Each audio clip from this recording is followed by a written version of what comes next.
Legacy Builders, strategies for building successful family enterprises. Brought to you by Beacon Family Office at Asante Financial Management Limited. I'm your host, Corey Gagnon, Senior Wealth Advisor. And on this show, we explore global ideas, concepts, and models that help family enterprises better navigate the complexities of family wealth. Today, we welcome Darrin Hotte, a certified family mediator and family enterprise advisor at new Solution Mediation. With over 35 years of experience and specialized training in conflict resolution, family business, leadership, and de-escalation, Darrin has successfully mediated, coached, and facilitated more than 900 disputes since 2010. As an associate with Next Step Advisors, he supports families through crucial transition, accelerating growth and prosperity. Known for his ability to diffuse emotional intensity in family meetings, Darrin specializes in de-escalating hostile interactions and navigating complex family systems and relationships. My goal is to be the most curious person in today's conversation with Darrin Hotte, where we delve into his wealth of experience as a mediator and family advisor. We'll explore the insights he has gained from guiding families through challenging times, focusing on the power of curiosity, empathy, and intentional communication in transforming conflicts into opportunities for growth and understanding. Together, we'll uncover the intricacies of navigating complex family dynamics, the importance of being open to new perspectives, and the therapeutic value of mediation in fostering durable agreements and personal growth. Now, let's dive in. Welcome, Darrin. We're excited to have you here today to share your wealth of knowledge and experiences. Let's dive in, shall we? Sounds good. Darrin, imagine you're delivering a commencement speech to the graduating class of 2024, and you have the chance to inspire them with your story. How would you begin your speech to convey the incredible lessons and expertise you've gained along your career? Thanks for that question. And by the way, thanks for having me on. And it's good to be with you. Great to get to know you when we met before. This stuff happened for me early on. The seeds of where I am now started at the beginning. My mom and my dad loved people, and they had lots of great friends. And my mom was an especially extreme extrovert, and that's what I am too. And so I've always been interested in people. And I remember early on, so many good friends, and I'm grateful for all the good friendships that I had in my life. And when I was younger, I noticed by the time I was in my mid-teens or early teens even, that when I had friends that were struggling with something, they had some kind of issue that they were dealing with, I really cared a lot about that. And I was interested in talking to them about it, having conversations. And so we would talk about things. And in the times where I thought I was helpful, I just found immense privilege in that. I felt an honor that people would trust me with something that's really personal, really important. And so it sort of starts there. And then I thought, well, I'm going to be a psychologist. I want to work with people that are struggling with things. And so that's kind of where I was pointing initially. Right. But then I got involved in working with kids and teens at summer camp at a church that I was connected to. And I started to get a passion for leadership in those places because it was more of that stuff. It was engaging with people about what's important to them and important life things. So I really loved that. And I still went on to get a sociology degree because that was important and I wanted to do that. That's what I did, though. I worked with people in those settings, young adults and teens. And then one of the summer camps I worked at, I was one of the senior staff there, and they asked me to take some pretty intense first aid training to then establish a trauma team at this camp. And so that's what I did. And I had some first aid training, back in high school, and I was always stopping at accident scenes and things and trying to help people whenever I could. It seemed like a good fit for me to take this first aid training and get this team together. And again, it's just another way, kind of a new version of helping people when there's a problem. Right. And so that's what I did. Then later on, I continued my work with people and worked as a minister in some of these faith-based places. And now I'm working with the broader families and people of all ages. And that's an amazing place where you're celebrating some of the great things in life with people, like new births that join families, doing weddings, graduations, all these great things you're celebrating. And then also there's the other end of it too, where you're working with people and trying to support people. They're going through a terrible illness or they've lost somebody significant to them. And then you're doing funerals and things. And so again, being with people through important stages and important parts of their family history to me was really amazing. But I noticed something. I noticed that I loved doing weddings, but I found a sort of a special satisfaction in doing funerals. And it was because there was a real sense of need there. Like weddings are such great celebrations and such an important kind of milestone in a person's life and for a couple and for an entire family, sets of families. But when families are grieving, Right. and they've lost somebody, that feels like there's a real need there. So I found real satisfaction in that, and I've always loved that helping in when people are in trouble. And so there was a time where I was thinking about, well, how else can I help people beyond the way I was doing it? And my wife and I talked a fair bit about it and thought about conflict resolution. Thought that was probably a good fit for my personality, and also because I thought that'd be interesting because I'd never really had any conflict training ever. And which is, to me, is crazy that we don't have more conflict training out there. And so we thought about this and thought about mediation, me becoming a mediator. And of course, family mediation would be a natural because I worked with families for so long. So that's what I did. I opened up my private practice as a separation and divorce mediator, and then very quickly got involved with David Bentall, I knew him from the past, and he reached out and we connected and we started to do family business work together, which we still do. And that was kind of a natural for me too, because I've got extended family that have had family businesses all through my life growing up, and my family got involved in those things. And so there's that part of the background that was important as well. So it's, just as a mediator now, separation, divorce, and family business stuff. And then I still go back to those faith-based places to do conflict work and to teach in conflict. And so I get so much satisfaction out of coming alongside people that are stuck or in real trouble. And so then to carry on with the story, a number of years ago, I joined the fire department here where I live, and I'm a paid on-call firefighter. And that's continues that theme of people are in trouble, and I can help. I can help in those situations. And here's how I would describe it. It's like I have always gotten so much satisfaction out of bringing order out of chaos or being part of that process. And so as a firefighter, someone has a car accident on the highway, their house catches fire, or they have a medical emergency, and they call 911, and we come on our trucks and we help. We can't stop, like we can't fix it or like erase what happened, but we can stop it from getting worse, and we can get people on the road to getting better. And as a mediator, it's the same thing, or family advisor. People are stuck. Sometimes they're in real chaos and real conflict.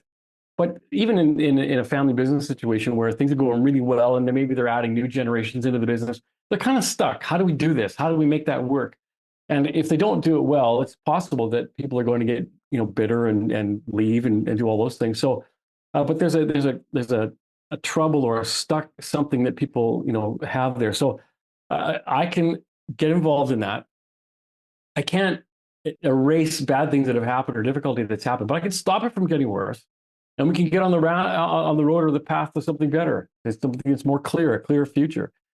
And so it's the same. It's order out of chaos in that sense too. And that's what I love about it. And then I took a step further in the last probably, I guess, about 7 years. I've been teaching a fair bit on de-escalating hostility and hostile interactions. And that's another part of my practice that's important to me, that working with people and training organizations and families and people, family businesses, how to de-escalate when they've got, clients, members of the public, that sort of thing. Again, order out of chaos. And that would be a theme for what I have found the most satisfaction in throughout my career, even before I had a career. Yep. That, and the sense of honor and privilege has never left me. That when someone calls me, or when the pagers go off and we get on the fire trucks, like, what an honor and a privilege to be there at their family or their own personal TSN life turning point, like to be there and to be trusted in that moment and trusted as part of that journey. Privilege, a massive privilege. And it's something that's I found satisfaction in all my life and continue to. So absolutely. That's kind of how it got to where we are now. And it starts way back with my DNA all the way up to where, my life experience and my friendships. And I'm just so grateful. I've been with family and friends and relationships and great mentors. And I just so much to be grateful for and all that. So I'm love being able to do what I do. Awesome, Darren. I'd like to go back to you made comment of celebrating life events and seeing people Mm. at their best, and then seeing people at their worst. And you talked about funerals and uh, the Weddings difference and in yeah. those emotional states. And so Mm. I just want to talk about the differences and similarities Mm. between some of those events. Yeah. There's the similarity is that they're really important. That's Yeah, really, that's really key. That these are really important moments for people. And so how do we navigate those times that are difficult and do them as if we were at our best? right. Wouldn't that be interesting, right? That we're at our best at weddings and those celebrations, and although they can be stressful, I've seen not people not at their best at those too. Absolutely. But in those moments you're celebrating and really having fun and enjoying life, and you feel like you're on top of the world. How can we be like that in the tough moments when Right. it's really challenging to be at your best self, or really challenging to think strategically and properly? Because a lot of my teaching and stuff is around the fight, flight, and freeze process, and what happens to our amygdala when it fires, we feel under threat. And so, in some way, I'm trying to enable people as much as I can. I can't control people, but enable them to be at their best in the tough moments, that's de-escalation. That's setting up the right process for people so they could be at their best. Preparation, so that people show up to meetings and they're ready to go. They've got the right headspace and they're ready to do that well. That's so it's like yeah, they're wildly different kinds of things. The great moments in life and the worst moments of our lives, and yet they're both important. And how can we help somebody be their best selves in a tough time? That's a challenge for a Absolutely. mediator and a family advisor for sure. Now, Darren, the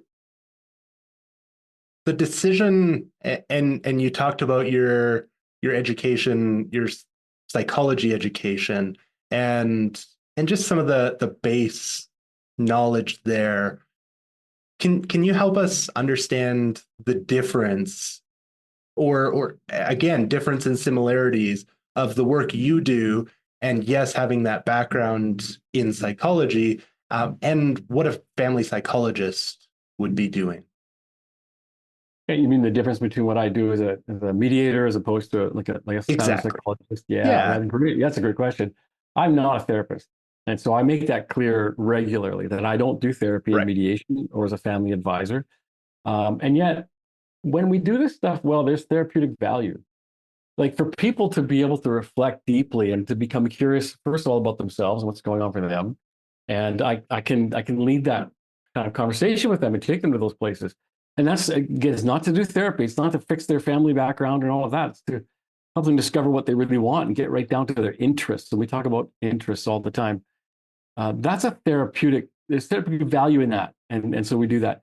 And then people are together in meetings and having the right conversation together. And if I can help, again, I can't control this, but if I can enable them, put them in the best possible place to be curious about each other, and then some empathy can build, and we get to some other different places. There's some therapeutic value there, and so that's what's one of the things that's really nice about what I do. That there's that benefit too, but I'm not there to do therapy. And the process that I lead in whatever way with family business and separation or mediating in whatever kind of context, it's a forward focused process. We're looking forward. We talk about the past some because sometimes we have to. Or there are times when people show up to a mediation session, they haven't talked to each other for a year and a half, Right. and so now we're face to face, and they're going to talk to each other about parenting time and child support and all of those things, and asset division and pensions and spousal support, or a family business has been in conflict, and now some people are coming together to talk after months of not talking to each other, not communicating. We need to attend to some of the emotional things there and let them kind of move that rubble away so that we can get on to then negotiating and talking and some forward-looking stuff. So the past stuff comes up. We're not afraid of that, but we're also not dwelling on it and staying there.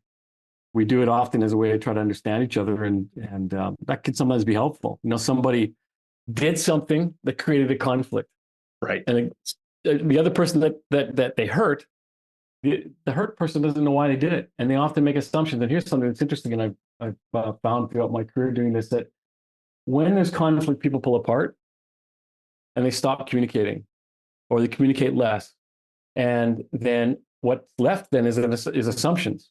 Now, yes, these two people looking at each other, assuming that they did something for a certain reason, or didn't do something for a certain reason. And what's normally the case, overwhelmingly, is that our assumptions never favor the other person. They always favor ourselves. So the other person is this, they've got bad motivation, they hate me, they're evil. We paint this picture of somebody that is, it's never really great. And so to bring people together for the first time to talk is really helpful, to talk about, so why did you do that? I want to understand that. If someone can be curious enough to want to listen to that, that's amazing. That can really change things. So yeah, that's some things about therapy and psychology and the way we look at this. So again, I'm gonna make another point actually, just about this. Yeah. What's interesting is, and I talk to people about this fairly regularly, especially other mediators and lawyers who are doing this work. Is a separation a legal problem with relationship aspects, or is it a relationship problem with legal aspects? Right. Well, how you approach it depends on what you think of that. And so my strong view is that this is a relationship problem. This is a family that's not working well anymore. Now they decide to go in different directions. Right. And yes, there's some legal aspects to that for sure that they need to attend to. They need to formalize things, and they need to get legal advice and do all those. But that's a relationship problem with legal aspects. And so you think about family enterprise, and these are relationships, and this is relationship stuff. Yep. And yes, there's some business aspects to it and some all that, but your family vision and all of where you want to go as a family, your legacy, this is all about relationships and conversations. And so, absolutely. Anyway. And the thing is we're born humans. We're born without anything. We're not a business owner that happens to be born. We're a human that's born that happens to be a business owner, or happens to be in a marriage, or happens to be in whatever relationship. So I like that, Darrin. That's awesome. Yeah, I like when you said that too. That's like the way to put that. That's good. Now, going back to I just want to ask another question about the therapeutic benefits that sometimes come out with regards to mediation, because the way that I'm thinking of it is that if we take time to reflect on a situation, our thoughts, our reactions, that there might be an opportunity to change behavior going forward. Do you find that is sometimes a byproduct of mediation?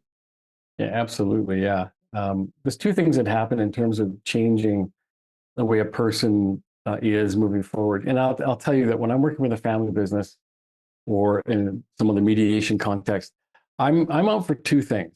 I'm out for, one, for durable agreements, because we want to do that. That's what we're there for, is to make durable agreements. And then the second thing is for people to be better off because of the process.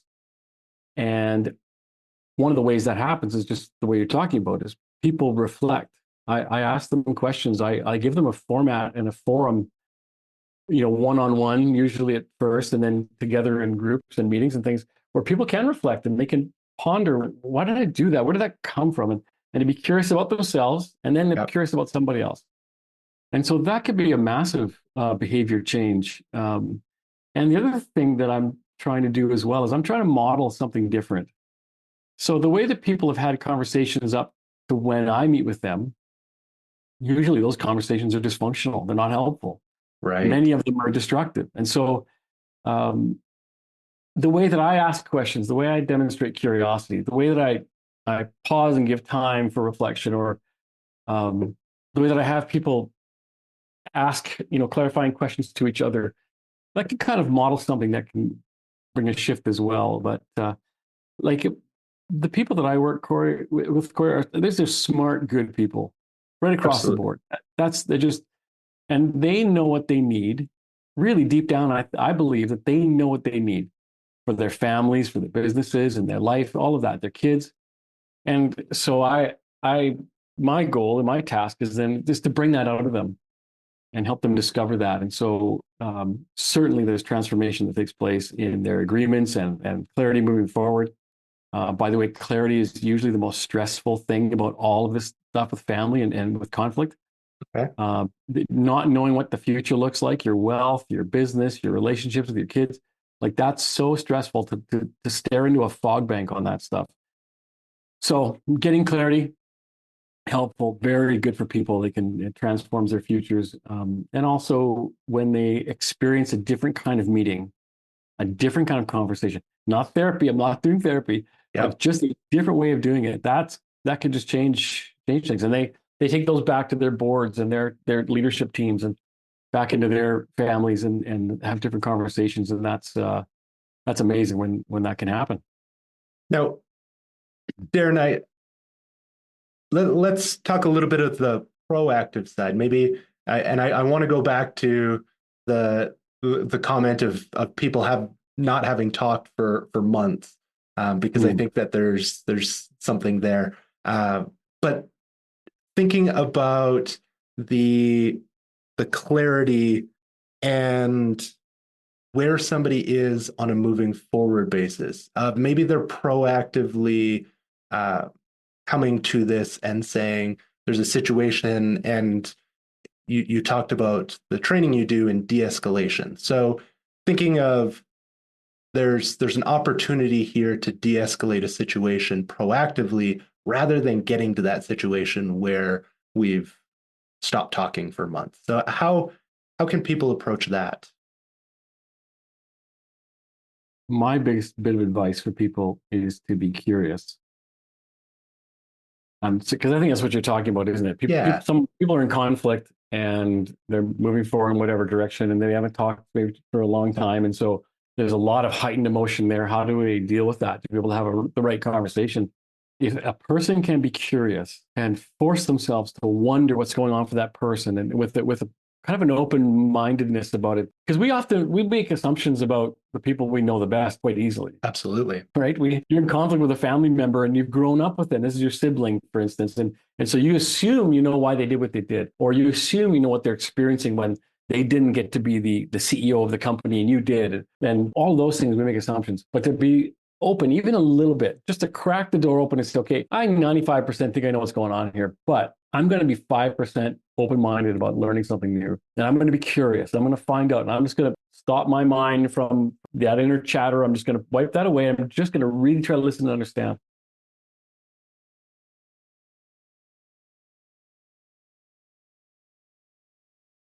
That does a lot to bring down the temperature in a conversation and in someone that's leading up to a conversation.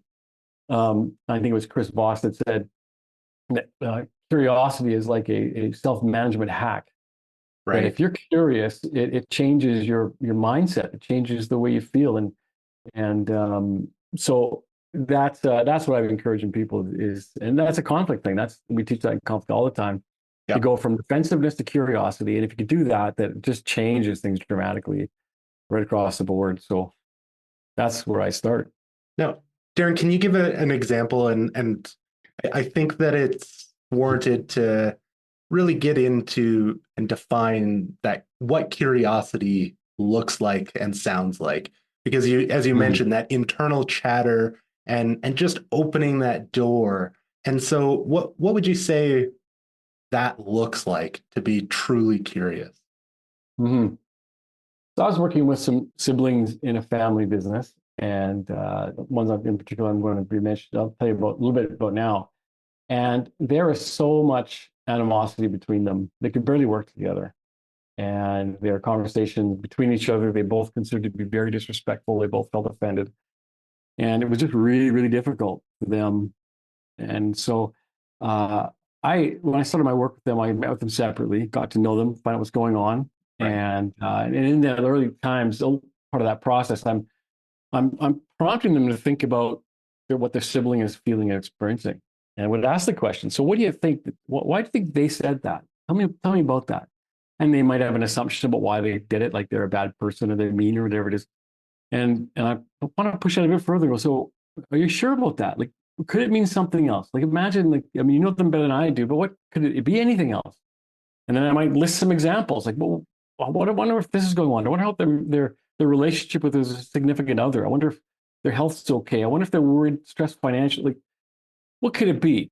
Right. And with these siblings, I had to do a fair bit of that with them, and as you know, again, privileged that they would ask me to be part of their journey. I'm grateful for that, and I really enjoyed these people. They were good people. I enjoyed them, and so over time, I met them separately a little bit. Then we came together to have conversations, and for them, it went back to the old, you know, sibling rivalry, and they just really defensive and attacking. They felt like they were being attacked by the other.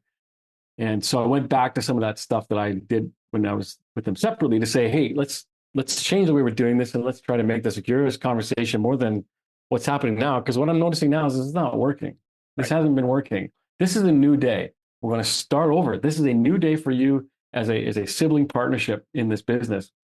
And so when they started to ask questions and like pause and listen, you could see the transformation happening. You see the change in it. And the temperature in the room came down.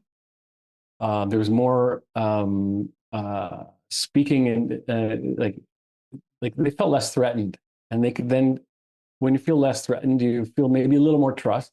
Yep. Maybe not a lot more trust at that point, but maybe a bit more. So they're willing to be a little bit more transparent to talk about what they were struggling with and why they were felt stressed about this or that, or why they reacted strongly to this. And then it was over, you know, quite a long time, lots of meetings over time where it shifted so that they became way more curious and they could have conversations together that were more productive. And so it's imagining what could be going on here that I don't know. Right. Could be going on that I don't know. I'll give you an example of this in my own life. It's a little different, but it illustrates the idea. I was driving down the road one day, and behind this car, and this car in front of me was starting to, they were swerving around on the road a bit. Wasn't really, we're staying in the lane. And I got instantly furious because this was a drunk driver. And I was so mad. And I just, furious. So I'm ready to pass this car and drive past and offer some feedback. And I look inside the car at the driver, and it was a gentleman who's maybe mid-40s, dressed in a suit, and he's driving the car, and he's just kind of leaning to one side and kind of slumped down a little bit. And he looked really upset. Like he looked really sad. And then looking at the passenger seat, it was another gentleman about the same age, dressed about the same way, looked like they might be brothers. And Okay. he was sitting in the chair, and he had his elbow up on the side of the window, his hand up against the window, and his head leaning into his hand. Like something bad had happened. And so instantly I thought, oh my goodness, these are brothers that have just come back from the hospital. Maybe they've lost their mom, Right. or they've come back from a funeral for their mom or a sibling or somebody. So they're grieving. This is not a drunk driver. This is a family that's in heavy grief. So as I kept driving, then I totally changed my attitude, and now I want to wish them well, and I want to pray for them. I hope they're going to be okay. But the lesson for me in that was that my assumption drove my attitude. At first, I was ready to phone the police, Absolutely. and then after that, I was ready to pray, just because of an assumption. Now, granted, I still don't know what happened in that situation. I don't know what was going on. Right. That's not the point. The point was I had an assumption. It drove my action, my mentality, all of my emotion. And when it changed me dramatically. So if we can be curious in those moments of conflict with the sibling in the family business and say, okay, I want to know more about why this is happening. I want to know more what this person's needs are. And I want to know why they did what they did, or why they said to me what they said. I'm going to put my hurt aside if I can, and just try to understand. That it opens things up. It just changes the world. So, And I love that example, Darrin, because it resonates so well with me. I'm sure you don't have drivers like this where you live, but here in Calgary, there's people who drive way too fast and are quite aggressive, and sometimes cut us off. And right. so one of the things that my wife and I have done is said, if they're driving like that, maybe they're driving to the hospital. They didn't have time. They Mm, decided not to call the ambulance, and they're right. driving like that because there's an emergency. Yep. And the last couple of years I've been doing that, and it's been such a great privilege to just pull Mm, pull over to the side, let them go by. It's okay. right. Yep. They're in a hurry for a reason, and it's their reason, and not mine. So I love Right. that because it resonates so well. Yeah, that's a good one. Yeah. Now, I wanted to go back to the modeling conversations because Mm, I have a bit of a belief here from our conversation that some of this behavior that comes to results that almost like where you see people is the top of the mountain, but the mountain's been climbed for a long time, and it might even be generations that this has mm. been learned from. Is that a fair assumption, Darren? Generations of behavioral patterns that persist and keep on going. Oh yeah, Yeah, 100%. I mean, it's long enough if it's been say 40 years between siblings, right. right? So you've got three or four siblings together that live together for 40 years and they know everything about where they grew up and yeah, they have patterns and they show up. And I certainly notice in family businesses that that's a place where people can behave poorly because they revert to the way they treat each other as kids. So Right. the disrespectful things they might say to each other in the workplace, it's like what happened, in the backyard when they were 14, and it's not appropriate in the workplace, but it shows up there. So those patterns can be there like that. But I absolutely believe that patterns go back generations, just exactly what you said, that the way people behave, their values, the lenses that they see life through are affected by the families that they grew up in and those that came before. And so no question of generations. And so, I mean, we're humble in this work to know that, we don't have the power to change people. Right. We can only put them in a position where they can make changes themselves. But yeah, modeling something different is, that can be really powerful. Uh, to go into their situation, you're sitting in their boardroom, in their office, Yep. and you're bringing something different into that, right to that same table where they have all those other conversations. I think that's powerful and really important for us to think about doing. To be intentional about that. Absolutely. Now, Darren, thinking about somebody who's, let's call it, rising generation, and they're seeing this conflict around them. Maybe there's previous generations that have had conflict. They're in conflict with other family members, and they're listening to us right now, and they're saying, how do I change this? How do I improve outcomes, and maybe be the change for our family? Hmm. How would they go about doing that? Yeah, there's two things that come to mind for me. That's really a great question. First thing is they may need some help. They Yeah, may need to bring in the mediator or a family advisor or a trusted, person around them that can lead conversations differently or help them to think differently. Like maybe they can coach them around having these conversations, how they can be different. So, you yeah, start that work personally and see if you can change and evolve as a person. And then you bring that back into the family and that can have that can start to shift the DNA and the culture of your family a little bit. That can be really impactful. And the other thing I would say is, as part of that, that people should prepare for important conversations and not just prepare to go, okay, here's what's on my agenda, here's what I want to get through. But where I teach negotiation at BD School of Business and a few of their master's programs and the Just Institute of BC and places, um, we're always saying prepare for a conversation and negotiation and think about what your needs are, your deepest, like kind of what's driving this, my right. solution to these problems, what are my interests, back to that. Yeah, And then imagine that for the other person. What are their interests? It's this curiosity that keeps coming back, Corey, the curiosity. Imagine what's going on for them. So you lay that all out and you imagine what their answers are to your questions, or or what they're going to say about a certain topic, and then spend some time writing out why they would say that or where that's coming from for them. And then if you can imagine what their needs are, their interests are, imagine if you could meet their interests. Imagine Right. that if you're negotiating, you're assertive about not just making sure you get what you need, but you make sure they get what they need. So that assertiveness, going both ways. And it's pretty amazing when you're negotiating with somebody, you're working through something difficult, and you see them concerned about what you're concerned about for you. They're concerned about your needs too. That's pretty disarming. Like that changes things. Absolutely. So yeah, so if people would get the help, either coaching or somebody that can facilitate the right conversations, and that's not easy. I understand it's difficult. So bring in some help from somebody they trust. But then secondly, go into conversations much more thoughtfully and mindfully and do some good preparation so that you can go in it and it can go in several directions and you can respond to it. You've thought through where that's going to go. And you're especially thinking about being curious. You write the word curious right on the top of your notes. Just curious, be curious, man. Yeah. That'd be a great start.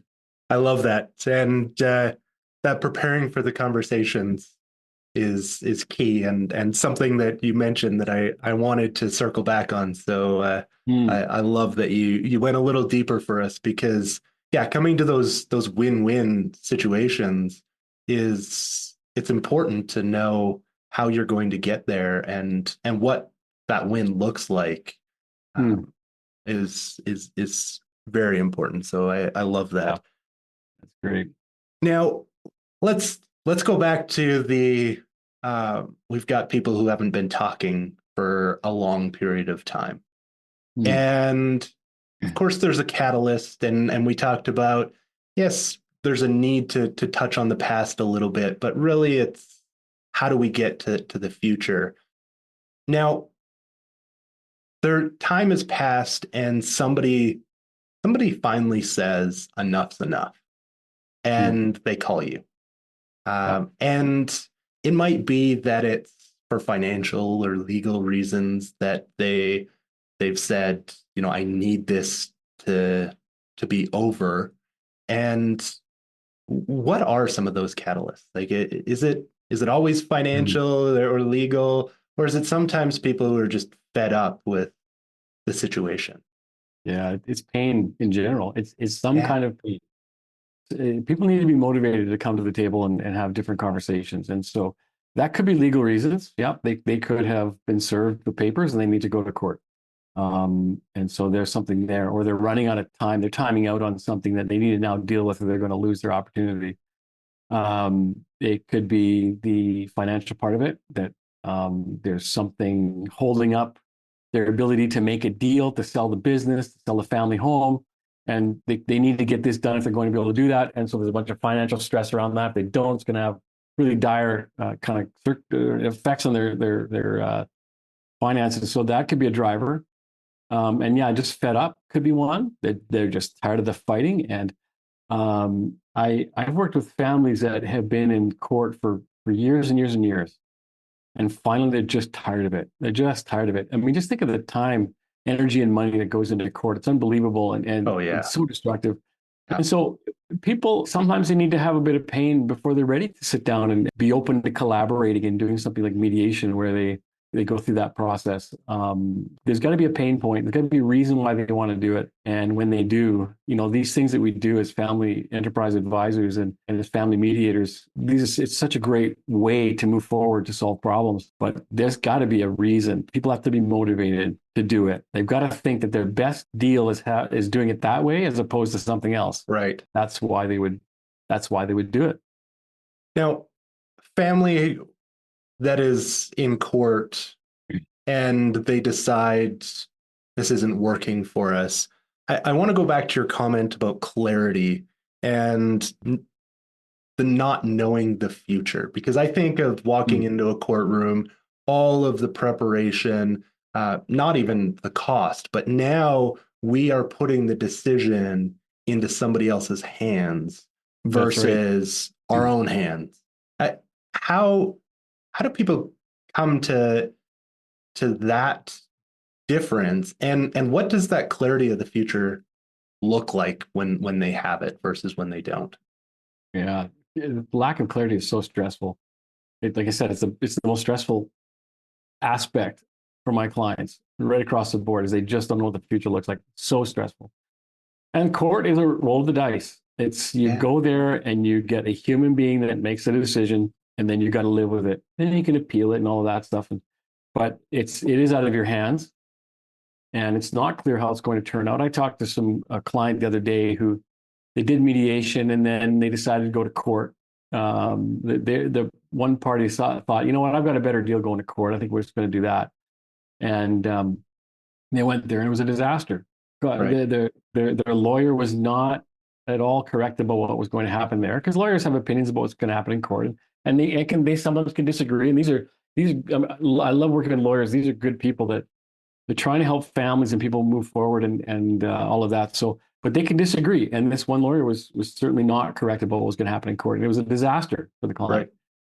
Right. So it's one of those things where everybody goes into court because they think they're going to do well, but everybody can't do well in court if they're after different things. Like somebody's going to Right. have to suffer, Yes. and maybe both of them. And so it's like why would you spend all that time and money to go get an outcome you don't want? That's one of the things that we say to people about doing that instead of doing mediation or some kind of process where you're working together.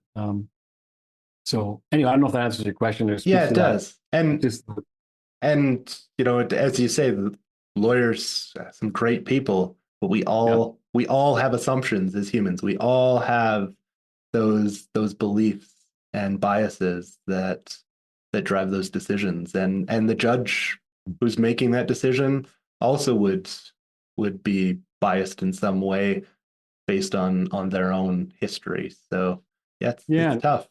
And then these poor judges, like they don't know this family. They don't know the situations. They like the family does. The family knows their situation. They know their history. They know their traditions. They know their values. They know what's important to them, and so they should be the ones making decisions. And that's why we want to keep things, and the courts feel the same way. They don't want to see people. They're only there because people have to go there. Yes, And there's a few that do. There's some the court's there for a reason. There's some people that really have to go there. That's going to be their best situation at resolving the problem. But it's still not a nice place to go. And people don't need to go there very often. That's very rare. absolutely. Now, Darrin, as we near the end of our conversation today, there's a few questions that I ask each guest before we wrap up. Are you ready for Yeah. the tough ones? Go for it, man. All right. Now, what is one key strategy that you believe is most essential for building a successful family enterprise? Well, it's not going to surprise you with my answer here, but I think that if people can become intentional and courageous about engaging important conversations, that's a key right there. Key strategy that will change and make them successful. Like the things that statistically make businesses successful, family businesses, is having a shared vision as a family, Yeah, having family meetings together, having a strategic plan, having an independent board. Like those are things that statistically will make family businesses more successful, more sustainable. They grow in value. All of that's really important.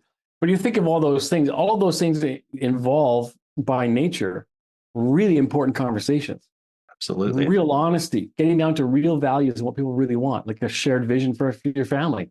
That takes some really brave and important conversations. Share family meetings, that you're having family meetings to have these important conversations. An independent board, and having a board, like at board meetings, we have those really great conversations where people can be honest and we can get down to some things and with independent board members, outside perspective that can bring a different kind of perspective and value to what's going on and the decisions that are making. And a strategic plan, like how do we come to a strategic plan if we don't know what's going on together? What's our analysis of who we are, where we're going, what we have, what are our weaknesses and threats and all of those things? Those are Absolutely. really thoughtful conversations that people need to have about meaningful topics. So I think that's key strategy, a key part of what has to be the Yep. essence, the DNA of your business. Great. Well, I'm going to ask the next one in a different way because we talked about seeing people at their best and their worst.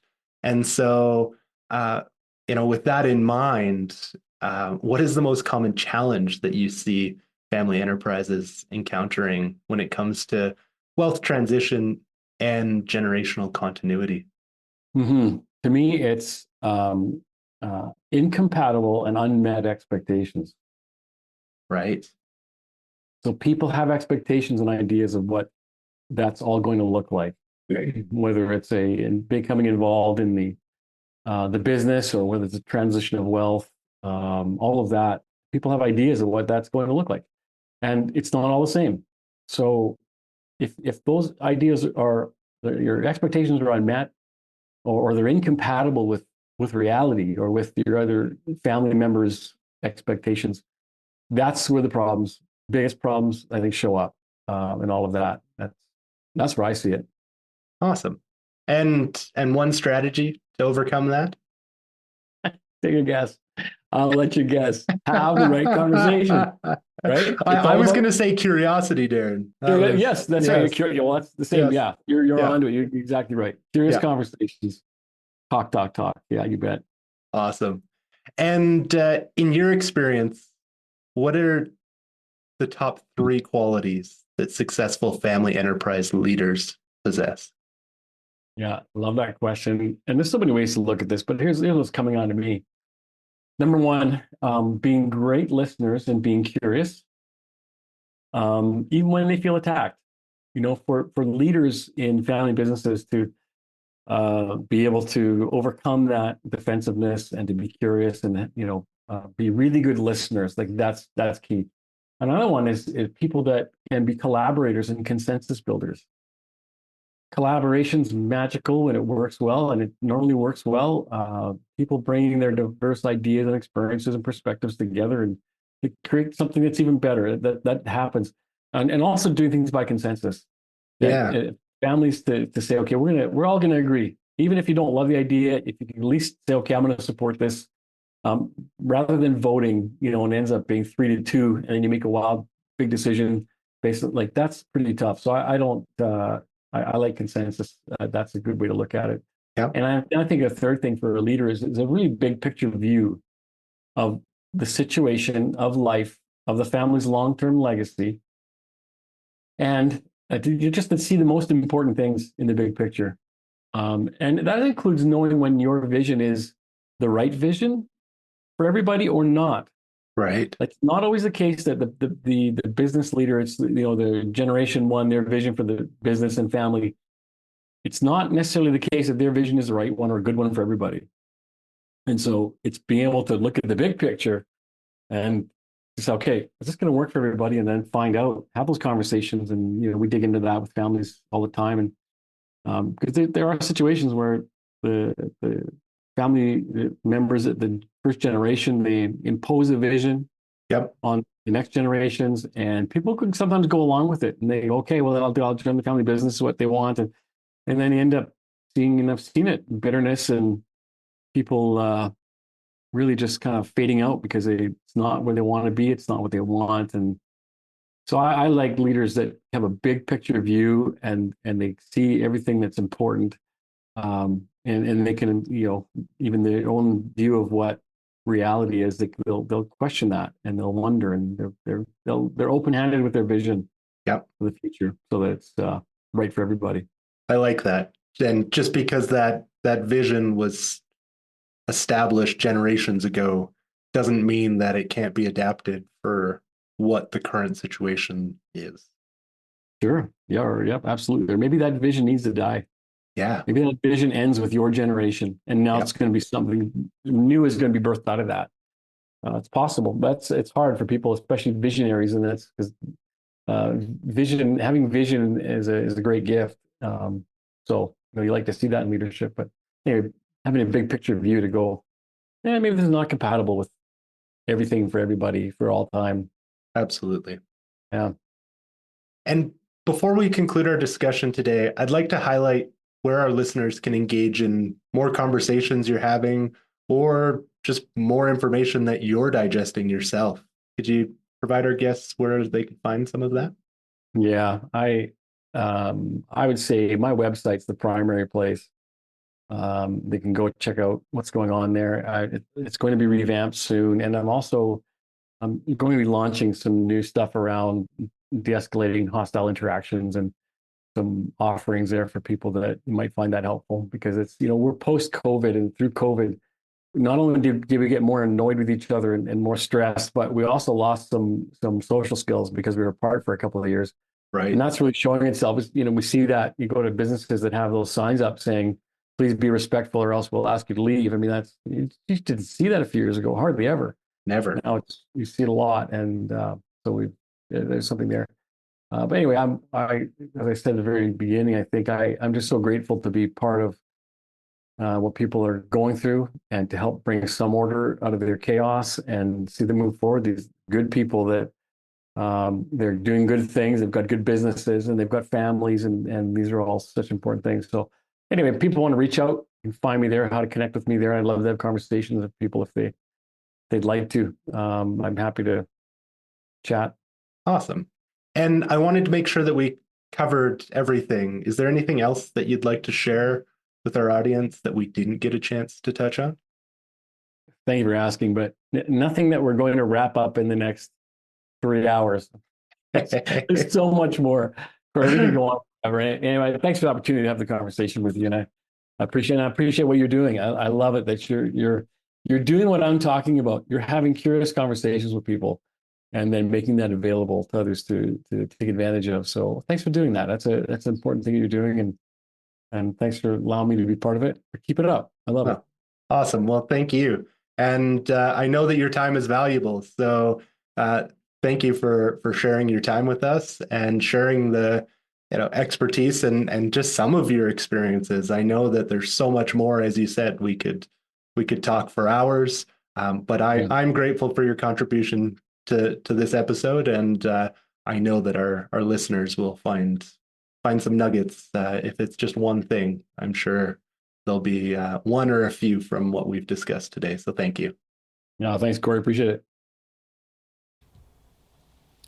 As we wrap up this episode, we invite you to reflect on the lessons Darrin has shared about the significance of curiosity, open communication, and proactive conflict resolution in navigating family business dynamics. Whether you are part of a family business or provide consulting to them, Darrin's experiences highlight the importance of being curious, preparing for important conversations, and seeking help when needed to break generational patterns of conflict. Throughout our discussion, Darrin emphasized the significance of curiosity and open-mindedness in navigating difficult conversations and conflicts, particularly within family businesses. He underscored the power of setting aside assumptions and genuinely seeking to understand the perspectives and experiences of others. By embracing curiosity, preparing thoughtfully for important conversations, and being willing to engage in collaborative processes, families can find clarity, resolve conflicts, and chart a path forward that aligns with their shared values and aspirations. Ultimately, Darrin's message highlights the importance of intentional communication and the role of skilled facilitators in helping families navigate the complex dynamics of their interconnected lives and enterprises. For those seeking additional guidance on navigating the complexities of interpersonal relationships and other business challenges, Darrin is always eager to connect directly. You can reach out to him via his website, and we've included his contact information together with additional resources in the show notes to support you on your journey. Thank you for joining me, Corey Gagnon, your host of Legacy Builders Podcast. It's my personal passion to explore with you these topics related to family wealth. If you enjoyed today's episode, you can subscribe on Spotify, Apple Podcasts, or your preferred podcast platform. And don't forget to share this episode with family, friends, and colleagues who you care about. If you'd like to help support this show, you can do so by leaving a rating and review. If you have any questions about anything shared on today's episode, or have topics you'd like us to dive deeper into in future episodes, please let us know by emailing beaconfamilyoffice@asante.com. That's beaconfamilyoffice@ASSANTE.com. Legacy Builders, Strategies for Building Successful Family Enterprises is brought to you by Beacon Family Office at Asante. Are you worried about losing what you've created and seeking ways to transition your wealth across generations? Beacon Family Office at Asante supports our clients transition their wealth while maintaining relationships. If you'd like to access more content we've created, you can visit us at beaconfamilyoffice.com or for more details on our services and book an initial call. Thanks again for listening, and until next episode, stay intentional about building your legacy. This program was prepared by Corey Gagnon, who is a senior wealth advisor with Beacon Family Office at Asante Financial Management Limited. This is not an official program of Asante Financial Management, and the statements and opinions expressed during this podcast are not necessarily those of Asante Financial Management. This show is intended for general information only and may not apply to all listeners or investors. Please obtain professional financial advice or contact us at beaconfamilyoffice@asante.com or visit beaconfamilyoffice.com to discuss your particular circumstances prior to acting on the information presented.